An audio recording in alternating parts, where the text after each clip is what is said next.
Le grand rendez-vous européen avec les Échos et CNews. Ceux qui n'arrivent pas à joindre les deux bouts. Vous avez lors d'une interview, vous avez parlé de votre salaire qui ne vous permettait pas d'être propriétaire à Paris. Ça a beaucoup choqué. Il y a des cagnottes qui ont été ouvertes pour vous aider à vous acheter un logement. Pour l'instant, elles ne vont pas vous permettre de vous acheter un appartement à Paris. Vous comprenez que c'est pour le moins maladroit. D'abord, j'aimerais qu'on ne sorte pas une phrase du contexte parce que c'est toujours ce qui est fait.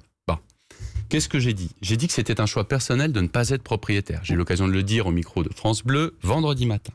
Je gagne très bien ma vie et je ne me plaindrai jamais. Que les choses soient bien claires. Je me suis mal exprimé, je m'en excuse. Mais ma situation personnelle, elle n'est pas très intéressante. Et regardez, c'est bien là le drame du moment qu'on vit.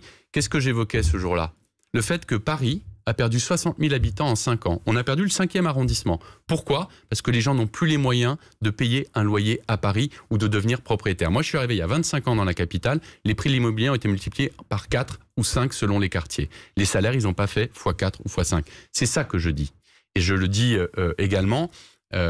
j'ai vu qu'il y avait beaucoup de cagnottes, je vais vous le dire. J'ai trouvé ça plutôt drôle, parce que d'abord, il faut savoir se moquer de soi-même quand on fait de la politique, sinon il faut vraiment changer de métier. Et quand on fait une maladresse, vous le redites. Drôle, et je vais lancer un appel à ceux qui ont ouvert les cagnottes. Alors c'est 16 € hier soir, donc c'est pas beaucoup. Donc mettez de l'argent dessus, et puis donnez-le à une fondation. Moi, il y a une fondation avec laquelle j'ai eu un rendez-vous qui m'a beaucoup bouleversé, c'est la Fondation de l'Enfance. Et bien que cet argent aille à la Fondation de l'Enfance, ce sera bien plus utile. Benjamin Griveaux, porte-parole du gouvernement, est l'invité du grand rendez-vous. On va reparler de Paris. Restez avec nous, on se retrouve dans un instant.